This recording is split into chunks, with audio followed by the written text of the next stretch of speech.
bàbá láìgbé ti tú gbogbo wálẹ̀ báyìí nísìn gbogbo ẹni tó bá rí tí ò bá pè ní mufti a máa fura sí torí àyè tá a wà yìí àyè òdodo ni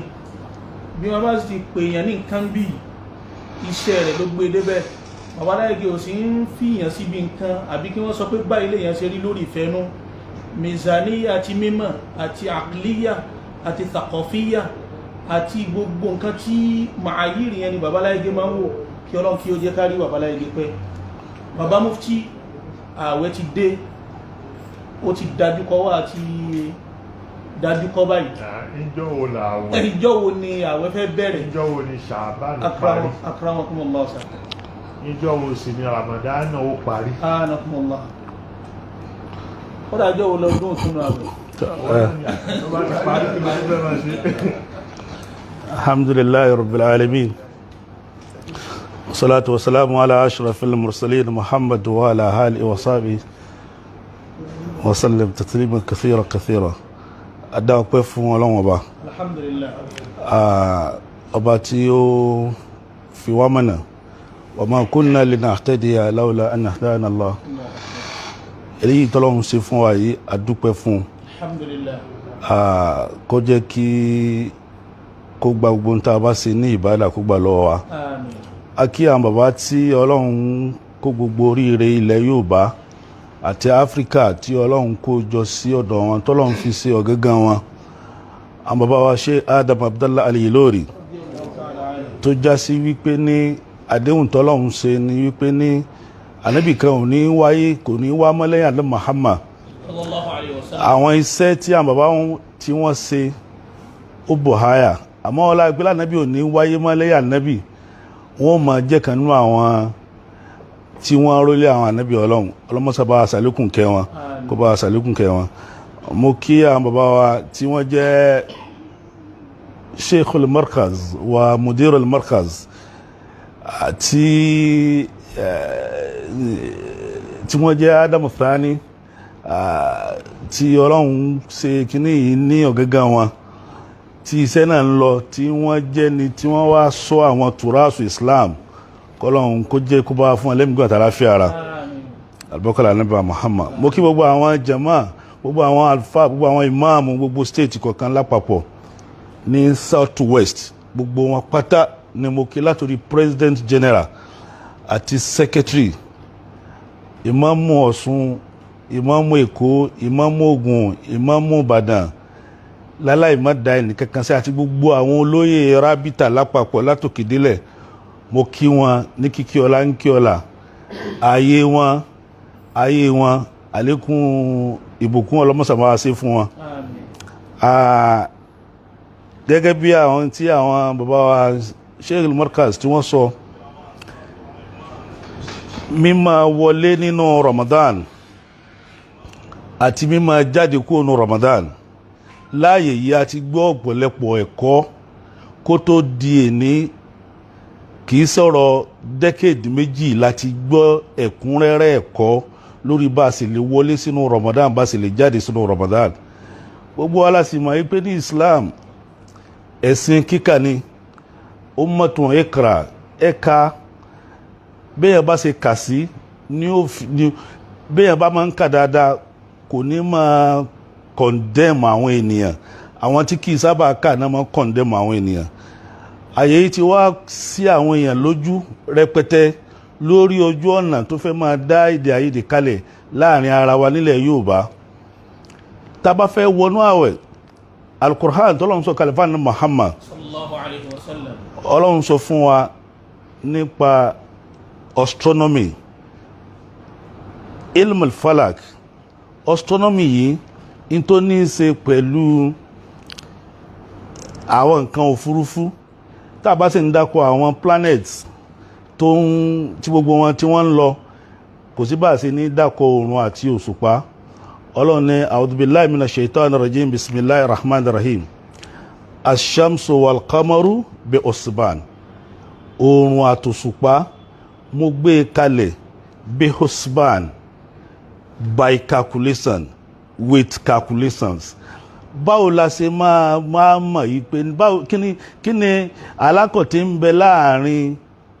calculation tọ́lọ́run fi attach mọ́ oòrùn àtòṣùpá tí kì í bá ṣe yí pé ní odidi ẹ̀kọ́ kan ni tó wà lábẹ́ rẹ̀ béèyàn bá sì kọ kò lè mọ̀. A rí oríṣiríṣi àwọn háyà tó ń tọ́ka sí oòrùn àtòṣùpá. Gbogbo àwọn ìbádà tá a dẹ̀ ń ṣe nínú Islam tó jẹ́ àwọn òpó Islam márààrún Ọlọ́run ló papọ̀ mọ́ àṣàmsù wàlkámọ̀rù yìí ni. Irun oòrùn lè máa fi dìtámì ìgbà tẹ́ kí, ààwẹ̀ òṣùpá lè máa fi dìtámì ìgbà tẹ́ gbà, hajj òṣùpá lè máa fi dìtámì. So gbogbo àwọn kìnnìún wà rí pé ní kò sí ìbádà kó láyé fún zaka yíyọ òṣùpá lè máa fi dìtámì ìgbà tí lè máa yọ zaka. Gbogbo àwọn kìnnìún yìí fi hàn yí pé ní mùsùlùmí gbọdọ̀ mójútó. Ẹlẹ́ẹ̀kejì awárí nínú àdìsí Ànábì Muhammad sallallahu alaihi wasallam ó sọ fún wa wípé àwọn àdìsí tó wáyé lórí ru'yatul hilal at-takdir àbí ikmalu Sha'ban kò dín ní less than 28 hadith tó wà lórí àwọn nǹkan mẹ́tẹ̀ẹ̀ta wọ̀nyí. But ẹyọkan mẹ́tẹ̀ẹ̀ta wọ̀nyí òun wá ní súnnà, but ẹyọkan láwá dúólé lórí tá a fẹ́ shift kó mbẹ́. A sì rò wípé èyí tí ó dáa jù nígbà tó já sí pé ní wahdatul umma ó wà very very important púpọ̀ jù. In tó bá lè jẹ́ kí a lè ṣe tawhid a gbọ́dọ̀ wá kásàjọ káwá fẹnukò sórí ẹ̀. tawhid yẹn wahda tawhid ìṣọ̀kan tó lè mú wa ká ṣọ̀kan. Ọlọ́run ti provide the solution kalẹ̀ fún wa. Nígbà tó jẹ́ pé ní Islam marahil ni ló bá débi tó bá dé yìí. Níjọ́ kìíní àná nínú hadith tá bá fẹ́ kírun òjìjí bòjí là á máa wò, but nígbà tí ẹ̀kọ́ dàgbà sókè sí, tí technology wa, tí science wa, a ní ìmọ̀ tó jí ó sọ fún wa pé ní ìgbà tá a kírun oṣù kan, oṣù méjì, ọdún kan, ọdún méjì, ọdún mẹ́ta, ọdún mẹ́rin, 100 ọdún.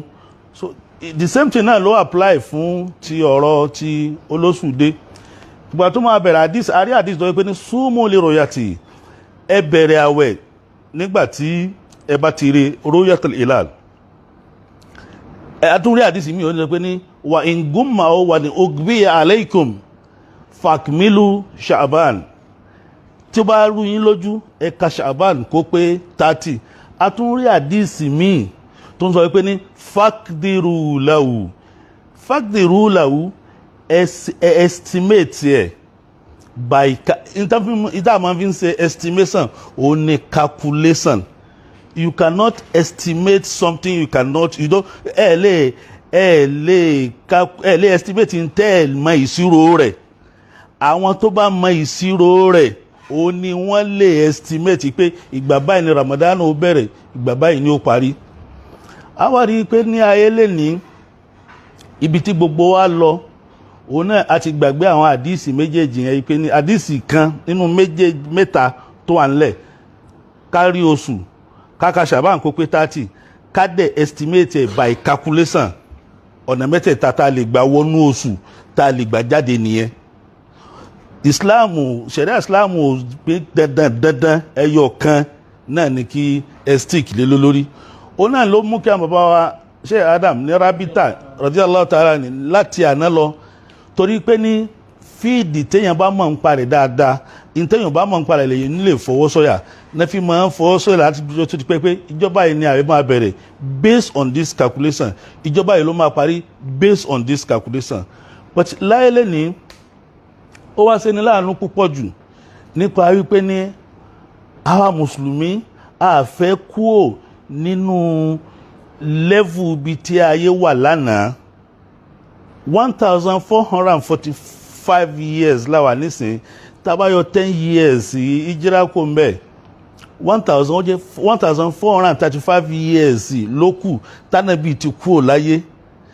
Ìgbà tó sì ń bẹ̀ yẹn Ànábì sọ pé nánú ummatun humiyya ìjọ àwọn nígbà náà lọ́hùn illiterate community làwọn àwọn òmọ́kọ àwọn òmọ́kà àmọ́ oṣù báyìí ni ó fọwọ́jú rẹ̀ fún wọn. Mélòó làwọn tí wọ́n kí sẹ́yìn pé bóyá wọn ò mọ̀ kọ́ ńgbà náà lọ́hùn, but àwọn sophisticated calculation ni wọn ò mọ̀ nígbà náà lágbègbè yẹn. But lẹ́ni àti rí àwọn professional Muslims nínú àwọn mùsùlùmí,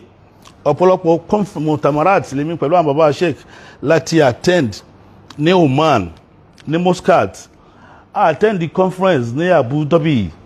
attend the conference káàkiri lórí ọ̀rọ̀ tá à ń sọ kalẹ̀ yìí, tó yẹ pé láwọn tí wọ́n ń pèpè conference yìí ní Urdun, tá ń pèpè conference yìí, àwọn Muslim professionals tó jẹ́ engineers, tí wọ́n jẹ́ astronomers, àwọn ni wọ́n ń pèpè kíní wọ̀nyí pé náà ó yẹ ká ti kó òǹbí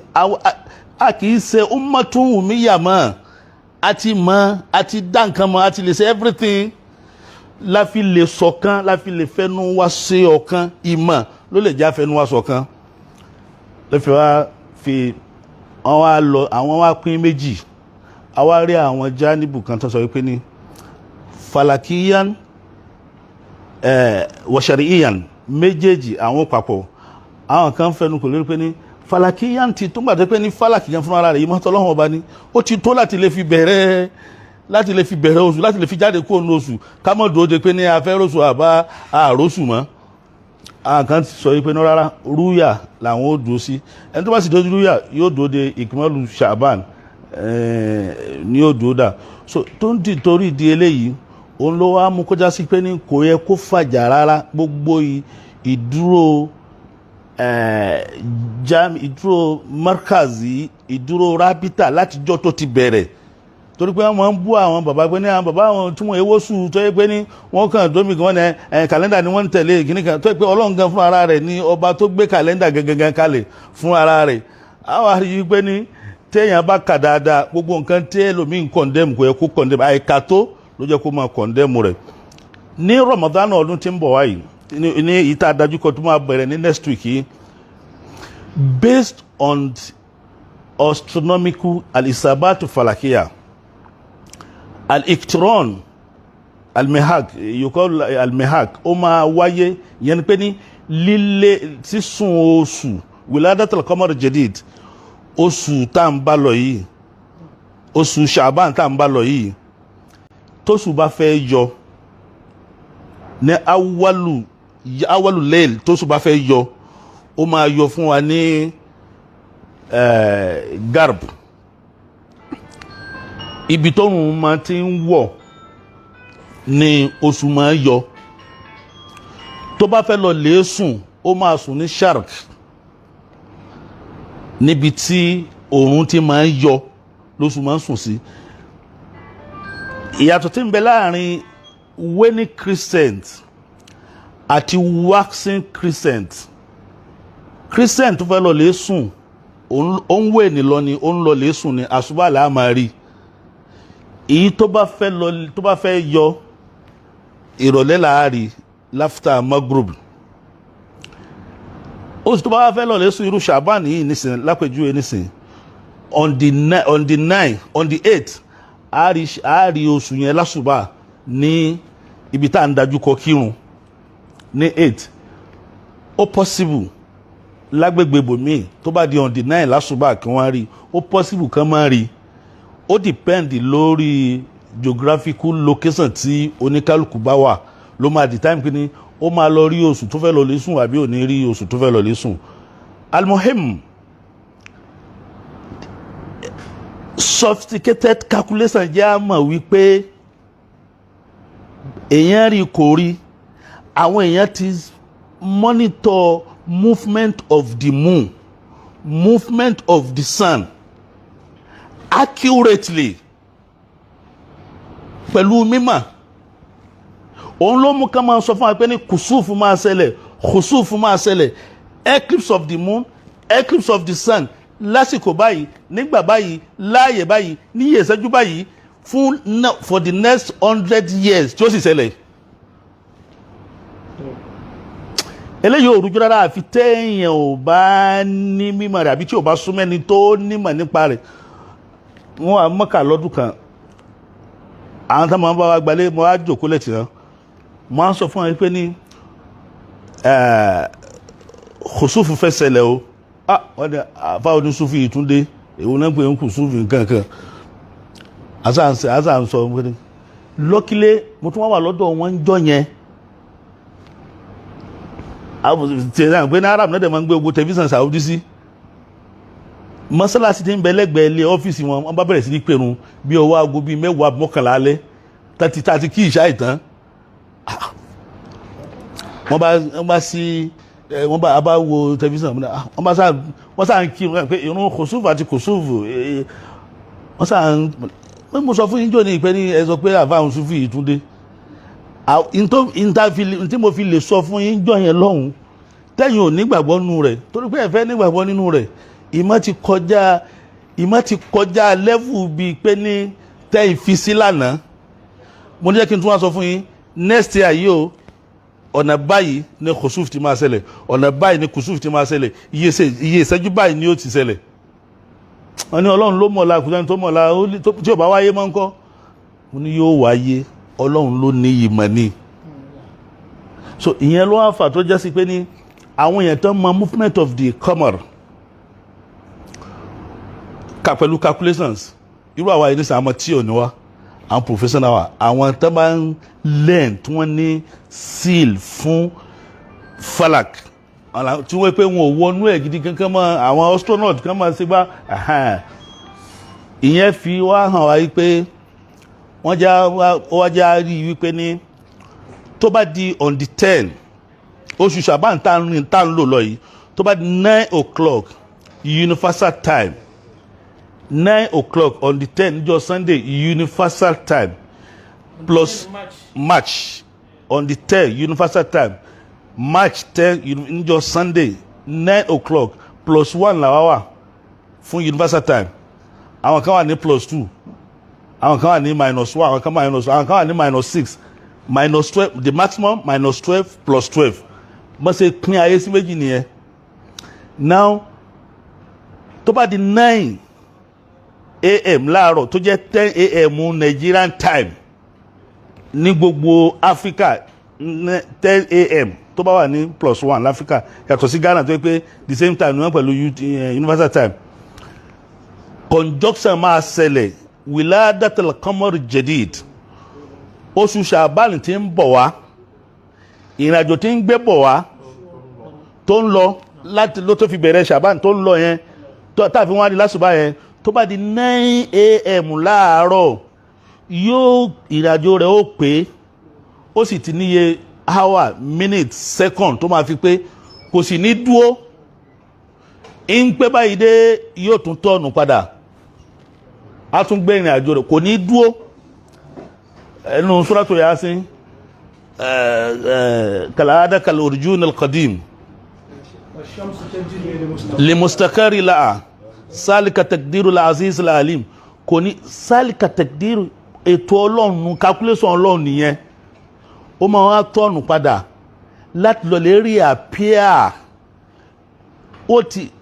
ó ti bíra rẹ̀ náà gbogbo tí òṣù máa fi ń bíra èèyàn less than a second ni less than a second ló máa fi bíra rẹ̀ ó máa rìn lọ at times ó lè take 15 hours 14 hours fún بالعين المجاردة tó wáyé pé ojú lásán bá fẹ́ fi rí ó lè take between 17 to 24 upward ó ṣe fojú oṣù 17 hours àti rí records tí wọ́n fi ojú rí oṣù 17 hours rí tó wáyé pé níbi telescope bá ní láti 14 15 now there is lára ibi tí mímọ̀ tó wá dé nísìn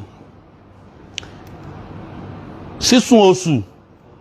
wọ́n ti tún wá ní machine wọ́n ń pè ní CCD image machine CCD image machine yìí ìgbà tí bá ń bí láti tún lọ lè rìnrìn àjò rẹ̀ dúdú ló máa bíríkìtì ní machine yẹn ó dẹ̀ tún ya fọ́tò rẹ̀ àwa process image yẹn tó túmọ̀ sí pé ní èyí tán fi telescope náà wò àti tí CCD náà wò kí ni ìyàtọ̀ rẹ̀ pé tó bá wá di ìjọ Sunday láago mẹ́jọ láago sunset yẹn pé ilẹ̀ ń pẹ́ kó tó sún nísìn after 7 ilẹ̀ ń sún nísìn sunset mo fẹ́ ká gbọ́ kíní kan yé láàrin yìí àwọn ṣáàtì méjì kan wà ó ṣe pàtàkì púpọ̀ láti lè negate anybody tó bá claim oṣù tí ò sí ń bẹ̀.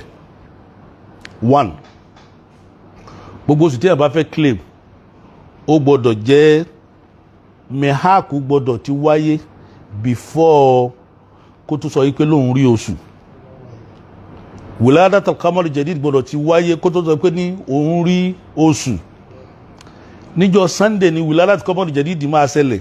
káwọn kan wá jáde wípé jọ́ Saturday àwọn róṣù àmọ́ wá bẹ̀rẹ̀ pé ní irú oṣù wo lẹ rí tó pé ṣàbánù ó dagun 9 àárọ̀ ọjọ́ Sunday kó tó bẹ̀rẹ̀ jọ́ni rẹ̀ padà láti east padà sí west kò tí ìwá dé west ẹ wá ti lẹ́ẹ̀rí kò sáà possible kẹ́ máa lọ lè gbójú sí kíbla kẹlẹ́hùn oṣù west lẹ́ máa ti gbójú lẹ́ máa ti oṣù oṣù tó yá fẹ́ lọ lè wò ní west yìí ó sì wà ní east lọ́wọ́ 1 nìyẹn ẹlẹ́ẹ̀kejì ṣàpṣẹ́lẹ̀kejì tó wà mọ́hẹ́mù jídà tó pé ó fi rọrùn ìmọ̀ náà ni tó fi rọrùn fún wa láti lè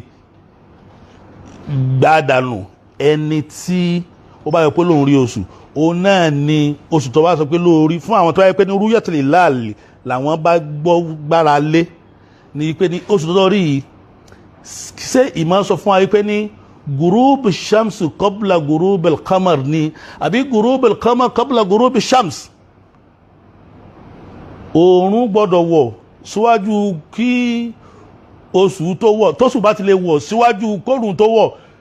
kò ní sí oṣù yẹn ń bẹ̀ tó lóun wá káàkiri kí ní méjèèjì wà very very important so òun ló wá ń fà tó jẹ́ sí pé ní ìjọ Saturday ìjọ Sunday tí wìládà tó káwọn máa ṣẹlẹ̀ ní 10 a.m. ní àárọ̀ by the time tó bá di ní alẹ́ bí 7:05 sunset máa ṣẹlẹ̀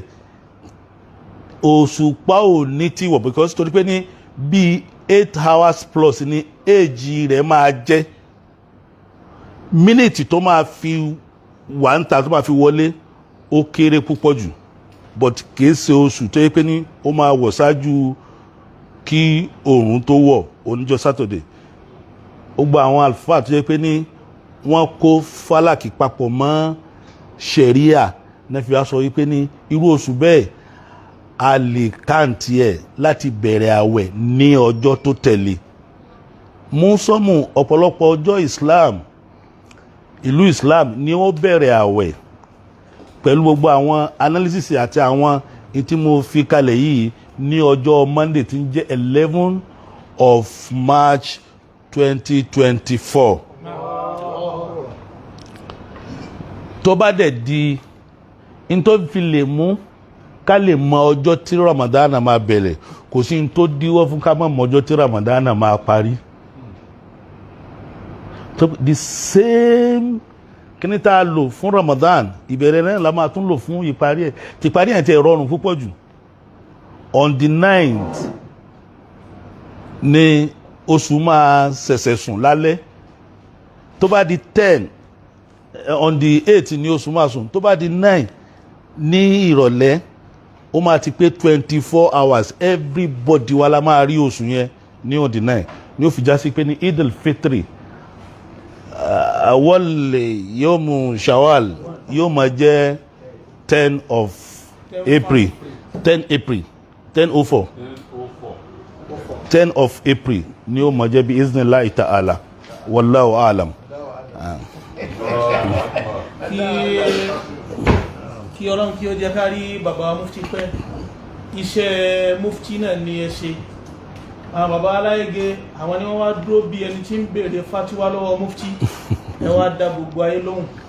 kí Ọlọ́run kí ó jẹ́ rí pẹ́ gbogbo ayé náà ti gbọ́ lẹ́nu yín pé tó bá ti di on the 11/4 on the 11/3 2024 Ramadan ó bẹ̀rẹ̀ tó bá ti wá di on the 10/4/2024 ká bẹ̀rẹ̀ sí túnú kí Ọlọ́run kí ó jẹ́ kó bá aláàtàláfíà albarka ọlá Ànábì wa Muhammad sallallahu alaihi wasallam.